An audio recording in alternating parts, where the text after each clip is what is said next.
What's up? What's up?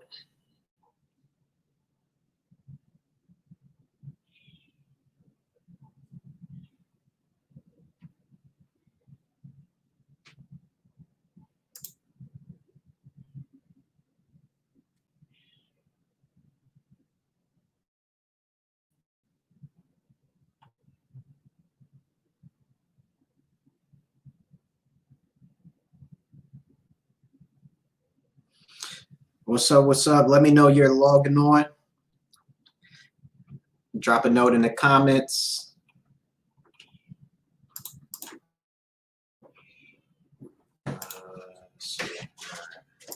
Drop a note in the comments. Let me know you're logging on. We are live on Facebook and IG. Today is Money Talk Tuesdays. What's up, Dave?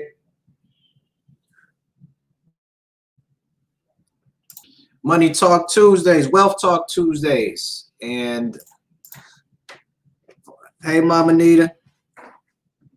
Hey, with the yellow hand. All is well, just working. What's up with you, bro? What's up, James? I think James logged in on Facebook. What's going on, James? Are you stateside or where you at?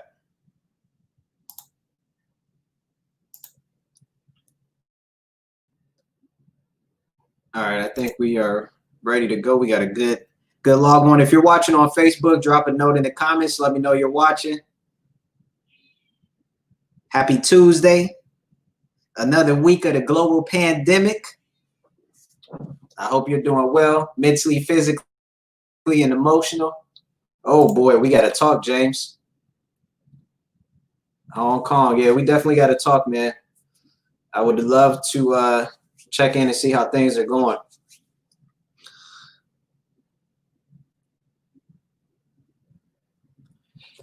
All right, so let's see, what time is this? Want to give it another minute or two. And today is Wealth Talk Tuesdays. This is the Tuesday edition where we basically just kind of throw around thoughts, ideas, philosophies on the journey of building wealth, the journey of building wealth. And in particular right now, the segment we are doing is the 4 cash flow quadrants. And the 4 cash flow quadrants basically are basically a summary for the 4 different ways in which you can generate income in your personal life and for your personal portfolio. And so today is actually the third, this is the third session of what is ultimately going to be a 5 session series. So we covered the first session, we covered the 4 quadrants as an overview. The second session, we covered the E quadrant, which was last week. Today, we are going to talk a little bit about the S quadrant. Week, we are going to talk about the B quadrant, and then the following week, we'll talk about the I quadrant. So the 4 quadrants I'm talking about, if this is your first time logging on, again, this is the cash flow quadrant, and it explains the 4 different sources of revenue for your personal portfolio and your personal life. The E stands for employee. The S stands for small business owner. The B stands for business owner. And the I stands for investor. All right. And if you have any questions or comments, go ahead and drop them in the comment box. I'm watching everything live, so I'll see your comment, I'll see your question. If there are any questions, just throw them out there and I'll cover them as best I can. And then today I'll try to keep things short. I think last week I went for almost 30 minutes. This week it definitely will be a lot shorter. The small business is a lot easier to explain. Now, most people start out in the E quadrant, which is the employee quadrant. Unless you come from an affluent background, unless you come from a background where maybe your parents were entrepreneurs or business owners, most people's parents typically are employees. And so naturally, children follow the path or the ideology in one way or another of their parents or the people who raised them. So if you weren't raised around or exposed to anyone operating in the S quadrant or the B quadrant or the quadrant, you naturally would not have much familiarity or knowledge with the other segments of the quadrant. So when most people start out in that E quadrant, one of the challenges with the E quadrant when it comes to building wealth, really the challenge with either the E quadrant and the S quadrant, both the left side of the quadrant, is that it's challenging to increase your income without working harder. And so part of the journey of building wealth is learning how to work more efficiently and how to create an environment where you can earn more money without working. When you are an employee, unless you cross over to the I quadrant, unless you go down to the S quadrant, you're always going to have to work more hours in order to earn more money. You're always going to have to be trying to chase, to get a promotion in order to earn more. Now with the S quadrant, if you want to transition from the E quadrant to the S quadrant, you have to learn to adopt a new mentality and you have to learn to adopt a new mindset. The S quadrant is very similar to the B quadrant. The S quadrant is someone who decided that for whatever reason, depending on where you are, you could be young, you could be old, it really doesn't matter. One of the beautiful things about the ability to earn income is that it does not depend on your age. Like, it totally does not depend on your age. And now you might be thinking, well, that's not true, Kevin. You legally aren't allowed to work until you're 14, right? Or 16 or 15 or whatever legal age it is in your particular state. Well, that's from quote unquote legal standpoint, but that doesn't mean a kid can't do something in exchange for money, right? A prime example is when kids start a lemonade stand. When I was a kid, I used to do a couple things. Always used to shovel the snow, right? A lot of kids start off shoveling snow. You're not a legal employee, you're not by anyone, but you're able to exchange your labor for money, right? In a sense, that's a small business, whether it's recognized as a small business or not. People don't really think about it, but the moment that anyone, no matter what age it is, the moment that you exchange your product or your service, your personal service for in exchange for money, you essentially have started a business. And in this case, it's a small business, and it's defined by small business because you are the one who is primarily responsible for the delivery of that product or the delivery of that service. Now, you have other people who work for you in varying capacities, but in one way or another, you are predominantly responsible for the overall running, the overall management, the overall facilitation and execution of that business. And because that business is primarily dependent upon you and your presence in the business, you aren't able to actually step away from that business and allow that business to continue to run without you, whether you were actually working that day or working that week or working that month or even working that year. The difference between a small business and a business, which is the B quadrant, is the implementation of systems and the implementation of the ability to own and manage that business, again, whether or not you are actually the one providing the product or the service. But anyway, getting back to the small business, if you want to transition from the E quadrant to the small business quadrant, you're going to have to start to believe in yourself a little bit more and believe, first starting off with the mindset, believing in yourself and believing in the power and the necessity to start to generate new income and to generate new income in a way that you aren't used to generating income. Before, when you are an employee, you simply go to work, right? Somebody tells you when to be at work. They tell you what to do on the job. They tell you what time you get off. They tell you how long your breaks are going to be, right? They tell you when you can take off and when you can't. So the idea in terms of how you operate from an autonomous standpoint is totally different in the E quadrant than it is in the S quadrant. When you start operating in the S quadrant, the small business quadrant, you now have to learn more about sales, and you have to start to learn more about how to sell yourself and how to sell your product or your service. So going back to the example that I gave earlier, one, when I talked about there's no age limit to when it comes to making money, when it comes to small business, when it comes to business ownership. So if you have children, if you have cousins, nieces, whoever you may have some level of influence over, now is a good time to start to teach them about the 4 quadrants. Part of the transfer, part of the accumulation, part of the growth, and part of the preservation of wealth is in the ability to transfer that knowledge and that experience. So either someone's going to transfer that knowledge and experience directly to you, or you're going to have to go out and get it and obtain it for yourself. And then you are the one who then is able to transfer and pass down that knowledge. So sharing that information with people as young as they can really be empowering and helping them to discover their own life path without spending years and without spending a lot of time just working and trying to figure things out.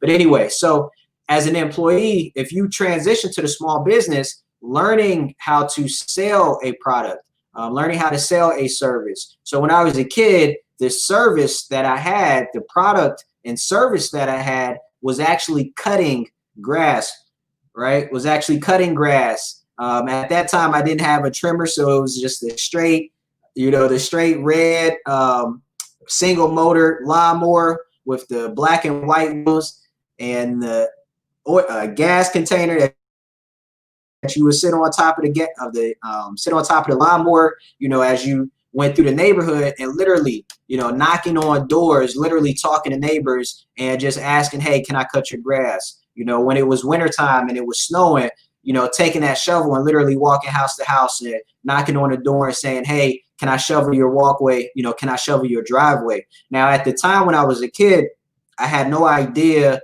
about the 4 quadrants. I had no idea about business ownership. I had no idea about entrepreneurship.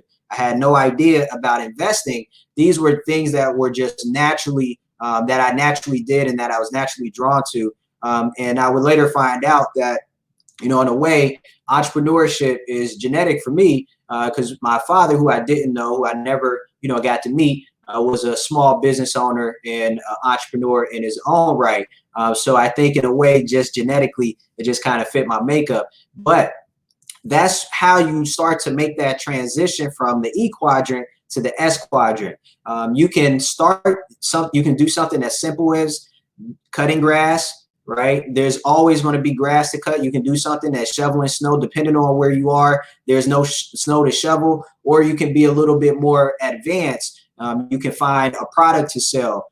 Maybe you could sell plastic bottles, or you could sell some type of hair product, or maybe you have a great dish that you cook, or great dishes that you cook that people love and that you could cook and start to sell literally on the side of the road or literally at farmers markets. Since this pandemic has started, I have seen a dramatic increase in the amount of people who will literally find an empty parking lot and will literally set up a table, set up a tent, and start selling their food, start selling their barbecue, start selling clothing, used clothes, or whatever they can to generate income. Now is a perfect time for you to take that risk because you have a lot more time. People have a lot more time on their hands. Now, it's a little different with the pandemic, depending on where you are. Some states are open, some states are semi-open. If you are interacting with the public, you want to make sure that you do it in a safe manner. But the idea is to find and figure out a product or a service that you can sell. Another thing you can do, you can become an independent contractor for their websites. I can't think of the name. I think one is Thumbtack or something. But there are websites where literally people will post jobs, small odd and end jobs that they want done, and you sign up with this company as an independent contractor. You can bid basically for jobs, or people can find your profile and hire you for miscellaneous jobs. Those jobs might be helping them pack. They might be helping them clean out a closet. It might be helping them cut back bushes. It might be helping them clean out a car or deliver a product. Whatever it is, there's countless amount of people out there who need help. And so when you are selling a service, that service is when you physically are actually doing something for someone in exchange for compensation. So your service would be whatever they are hiring for. There are companies where you can sign up to become a dog walker, and your service that you're providing is the service of walking that dog. Now, on the flip side, the options, you always have two options, right? The options are you're selling a product or you're selling a service. The product is going to be something tangible. The service is going to be a lot less tangible, and it's also going to require the delivery of where you deliver whatever that person is coming to you for. You have to physically deliver that, as opposed to a product where a product is the person is coming to you to purchase the product and they're compensating you for the product, and then the product itself is doing all the work. Now, from a leverage standpoint, you're always going to be able to leverage yourself more by selling products than you will services. So when we talk about wealth and we talk about that journey of wealth, one of the things that you'll always hear, or you'll start to hear more, is this conversation of leverage, right? Literally, when you think of leverage, I think of, there's this OG out there that used to be on these commercials. I think they were like these business idea commercials where you could go to a company and they would help you get your business off the ground. And they always had this image of this guy who was trying to move a rock. And before he had the wedge, or before he had the invention of the wheel, he wasn't able to move the rock. And I think it was somebody developed the wheel and he was able to use the wheel to increase his leverage. Now, basically, leverage is a tool. There are a lot of different tools, but leverage is the utilization of some type of tool that makes your job easier, right? Like, you don't have to work harder in order to make more. You have to work, you can, but the idea is to work smarter so that you don't work as hard in order to earn more. So part of this transition and part of these quadrants is you developing new tools and new tools of leverage. So selling products gives you a different type of leverage because your time is not being used as much in the delivery of what that person ultimately wanted to achieve. When you sell a service and you're selling it by literally your time and your labor, you become maximized in the amount of time that you can actually sell, because you're, again, selling your time and your energy, and there's only 24 hours in a day, 7 days in a week. So you become maximized when you sell a service. But when you sell a product, you can sell as many in terms of quantity of the product that you want to sell, as long as you have that product in its inventory, right? So whether in the same amount of time, let's say, for example, someone wanted an hour consultation with me, and I said, okay, and that consultation will be, right, an attorney will charge $500. In real estate, they may charge more, they may charge less. It's really all over the scale. But if I charge somebody $500 for a consultation, then I've made $500 in that hour from that consultation, but I've also lost an hour of my time that I can't get back. Now, if I go to develop some type of product where, say, they could buy it online, that same consultation, and they can get their answers, there's the same answers answered through this online portal, and instead of them paying $500, they're now paying $150. But because it's through an online portal, I can as many of those consultations as I want. So instead of me being in that one-to-one, one consultation per 1 hour, I could sell 10 consultations if 10 people buy them, and it doesn't even take up the same amount of time, because now I have more of a residual product in place. So there are a lot of different ways that you can leverage in order to work smarter and not harder. But remember, when you make that transition from the E to the S, you are now starting to sell some type of product or some type of service. So let's see, we're at 19 minutes. All right, now I'll talk a little bit about some of the challenges with being in the S quadrant. I kind of mentioned some of them. Now, the S quadrant is going to be really is probably the most difficult quadrant to be in terms of how much you actually are working, especially, again, if you're in a service-based business. Now, that can be a service-based business at the low end, right, where you're actually a lot of people have cleaning businesses where they go in and they clean, residential and commercial spaces. I say low end by the complexity of the service being delivered, right? It's not a very complex service to deliver in terms of cleaning. There are cleaning supplies, there may be certain techniques and tools that you have to learn, but providing a service in terms of cleaning is not on the same level in terms of complexity, responsibility, and liability as, say, providing the service of a dentist or a doctor or a lawyer. No matter where you are on the pendulum, you are limited, still limited by the same amount of time. So working in that S quadrant, you literally only get paid when you work. Now, there are different ways for dentists and doctors and cleaning people to start to leverage themselves, but that leverage they're only able to leverage themselves and create this new system when they graduate from the S quadrant to the B quadrant, which is the business quadrant. So the challenges in the S quadrant, you may actually have to work a lot harder. You can make a lot more. You have a lot more personal freedom. You have a lot more personal freedom. You have to work harder, but you're also the one who's doing out of the work. And if you aren't working, then you aren't getting paid. So there isn't as much leverage in terms of exiting the business, in terms of earning income without you being there. And then another challenge is as you grow into the S quadrant, most people, when it comes to business, most people get stuck in the S quadrant. They fail to make the transition to the B quadrant. Now, you can start off in the B quadrant, and I'll talk about that next week, or you can graduate into the B quadrant by graduating as you develop your skills in the S quadrant and growing into the B quadrant. But that's going to require that you develop technical and people skills. The technical skills being the ability to create systems, create and document systems, and then to implement and to operate and to manage those systems.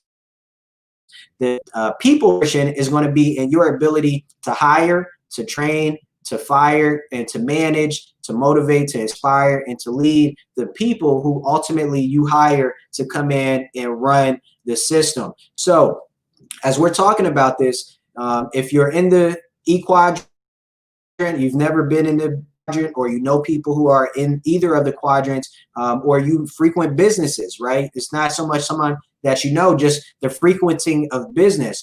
As you grow and as you mature, part of the task is going to require that you start to observe these things in real life, and that you start to break these things down as you see them happening, so that you can start to put everything together, so that you can start to see where the opportunity is, and so that you can start to see, where you need to develop and where you need to grow in terms of your own mindset, your own skills, your own perspective. Other ideas on small business, selling used cars. Let's see. Any ideas? I just had a brain fart. But there are a lot of different ways to be in the S quadrant. So that's a little bit about the E quadrant and the S quadrant, which we talked about during last week. Another thing, in terms of building wealth and that wealth journey, ultimately your goal is to generate at least 70% of your income in the B and I quadrant, and 30% or less from the E and the S quadrant. So right now, if you are just an employee and all of your income is solely from the E quadrant, then you want to learn how to either graduate to the S, or graduate over to the I, or graduate over to the B. Same with the S quadrant, you want to graduate into the other quadrants. And the idea is that for you to have financial freedom and financial security, it's better to operate in at least 2 of the 4 quadrants. All right. Now you can operate in 1, you can operate in 2, you can operate in 3, or you can operate in all 4 quadrants all at the same time. But again, it takes skill, it takes knowledge, it takes experience, it takes failure. The only way you are going to really graduate through the process is, I'm telling you now, you are going to have to fail. Once you obtain the knowledge, it's then the application of the knowledge, but no amount of education, no amount of preparation is going to allow you to avoid the prospect of failing. So you have to become comfortable with taking on risk, and you also have to take on the reality of failure and realize and recognize that failure, no matter what area of life it is we're talking about, failure is really the way that we learn best. And through failure, you'll learn, what you did wrong, what you did right, and what you need to change to move on. So I think that's it for today. We're at 25 minutes. If you have any questions or comments, if you're watching, drop your question or a comment in the comment section, and I'll take a look and see. Don't be shy.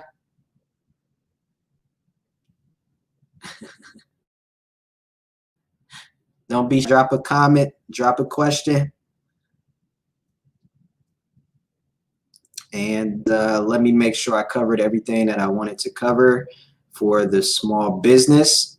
Now, I will say this too, from a statistical standpoint, the average millionaire in America, statistically, the average millionaire in America operates in the small business quadrant. And they do it by building a small business, by living, frugal, a more frugal lifestyle, and then accumulating their wealth and their assets over time. So the average millionaire, again, is in the S quadrant. And remember, you can be in the E quadrant, you can be in the S quadrant at the same time. I would encourage you to make that transition, because as you make the transition into the S quadrant, you start to accumulate a lot of business acumen. You need business skills, you need business knowledge, you need business acumen, and you need business experience. And so going through that process allows you to start to develop and accumulate all of that experience and knowledge that you have. Now, the caveat to that is some of you may already work in business, may already have a background in business as an employee, and that experience has prepared you to be able to skip over the S quadrant and jump into the B quadrant. But that's a conversation that we'll cover next week. So I think that's it. I don't see any other questions. What's up, Fee? You logging on? I think we getting ready to log off. But if there's any questions or comments, let me know. Any thoughts or ideas, let me know. Once the broadcast is over, you'll be able to see it on Facebook and on my Instagram. Or following me on Facebook, do me a favor and take a second to like my fan page. I'd really appreciate it. And then next week, we're going to continue the conversation about the 4 cash flow quadrants. Let's see, David, great job. Oh, man, appreciate you for logging on. And then a week after that, we'll cover the I quadrant. And remember, every Tuesday, I'll post the time ahead of time. Right now, 1 p.m. is about the time that we'll do. But every Tuesday, we'll have the Wealth Talk Tuesdays. And basically, we're just talking about tips, tricks, ideas, thoughts, theories, philosophies as it relates to making the journey of building and accumulating, growing, and preserving wealth over the course of your lifetime. So again, thanks for logging on. I hope you all are doing well. I hope you are healthy, happy, taking care of yourself during these crazy times. And I'll see you later this week. I'll see you next week whenever we connect again. Peace.